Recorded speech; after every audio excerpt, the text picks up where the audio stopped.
Muy buenas tardes, queridos amigos, estimados hermanos. Hoy es sábado 26 de abril del año 2025 y vamos a reflexionar o a comenzar a reflexionar la lección número 5 de Escuela Sabática, que se titula Las Naciones, segunda parte. Estén quietos y conozcan que yo soy Dios.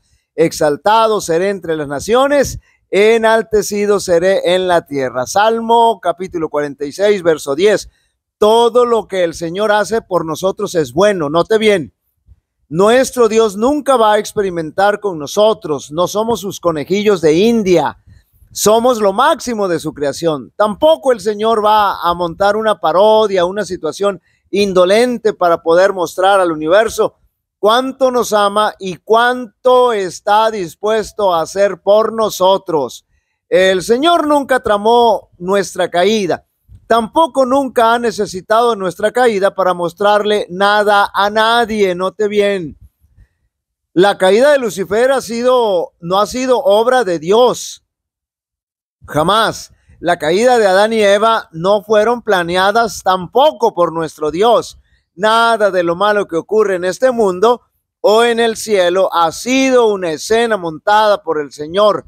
Todo es real y finalmente todo llegará al punto de inicio nuevamente, donde en esa ocasión los planes de Dios se habrán de cumplir. Sí, se habrán de cumplir y no habrá ningún obstáculo para que ello ocurra. Analizaremos la caída de nuestros primeros padres y también el afán del ser humano de establecer naciones con gobiernos corruptos y desafiantes que solo han buscado quitar a Dios de en medio. Veremos esa sucesión de reinos, de naciones que nos presenta Daniel y que tuvieron el afán de mal gobernar el mundo, pero que entre ellos se hicieron pedazos hasta que finalmente el reino real, recuerden que Dios es el único que pone y quita reyes, hasta que finalmente el reino real, justo y verdadero, el que establece con justicia, el que se establece con justicia y con amor, haya de establecerse y permanecer para siempre, y esta vez por toda la eternidad. Ya no existirá sucesión de reinos, porque el reino de Dios ahora sí gobernará para siempre. Es imposible explicar el origen del pecado, note bien, eso es absurdo y da razón de su existencia. Sin embargo, se puede comprender suficientemente lo que atañe al origen y a la disposición final del pecado para hacer enteramente manifiesta la justicia y benevolencia de Dios en su modo de proceder contra todo mal. Nada se enseña con mayor claridad en las Sagradas Escrituras que el hecho de que Dios no fue, note bien, en nada responsable de la introducción del pecado en el mundo, y de que no hubo retención arbitraria de la gracia de Dios ni error alguno en el gobierno divino que pudieran dar lugar a la rebelión. Es decir, para el pecado no existe ninguna excusa, ninguna razón. El pecado sencillamente es un intruso y no hay razón para poder explicar su presencia. Es algo misterioso e inexplicable. Escuche bien, excusarlo equivaldría a defenderlo. Si se pudiera encontrar, escuche bien, alguna excusa en su favor o señalar la causa de su existencia, dejaría de ser pecado, por supuesto, porque cuando el pecado se justifica, entonces se da una razón de su existir, entonces deja de ser pecado. La única definición del pecado es la que da la palabra de Dios. El pecado es transgresión de la ley. Recuerden que hemos dicho que la Biblia maneja 3 conceptos de pecado y este es uno de los que se maneja en este contexto y muy claro. El pecado es la transgresión de la ley, es la manifestación exterior de un principio en pugna con la ley de amor que es el fundamento del gobierno divino. Poco a poco, Lucifer llegó a albergar el deseo de ensalzarse, hacerse grande. Las escrituras dicen: enaltecióse tu corazón a causa de tu hermosura, corrompiste tu sabiduría a causa de tu esplendor. Tú que decías en tu corazón, junto a las estrellas de Dios, alzaré mi solio y seré semejante al Altísimo. Aunque toda su gloria procedía de Dios, este poderoso ángel llegó a considerarla como perteneciente de sí mismo.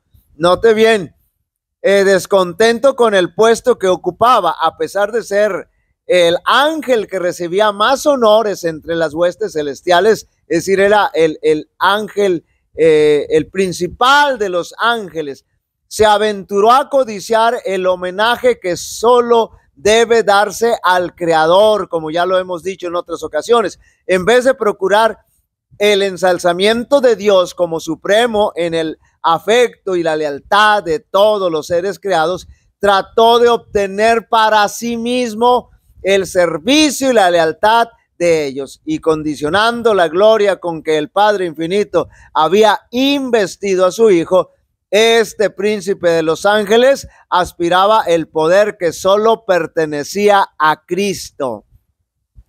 Ahora la perfecta armonía del cielo estaba quebrantada. La disposición de Lucifer de servirse a sí mismo en vez de servir a su Creador despertó un sentimiento de honda aprensión cuando fue observada por quienes consideraban que la gloria de Dios debía ser suprema. Reunidos en concilio celestial, los ángeles rogaron a Lucifer que desistiese de su intento.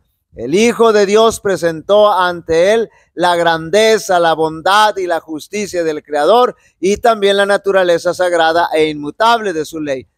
Dios mismo había establecido el orden del cielo y acarrearía la ruina sobre sí mismo, pero la amonestación hecha con misericordia y amor infinitos solamente, note bien, despertó un espíritu de resistencia. Lucifer permitió que su envidia hacia Cristo prevaleciese y se afirmó más en su rebelión. Debemos tener cuidado con eso, hermanos, porque a menudo hemos visto que en la iglesia líderes incurren en esta terrible, se les llena la cabeza de humo, se llenan del espíritu de Lucifer y quieren ser exaltados y quieren ser los reconocidos y quieren ser los primeros.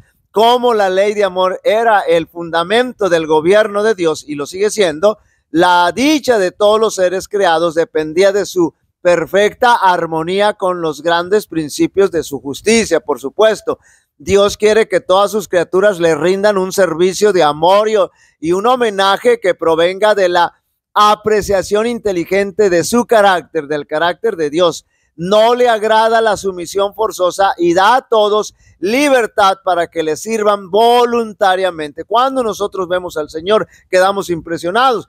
Y por supuesto, entonces, de voluntaria, le rendimos honor, reconocimiento, honra y gloria.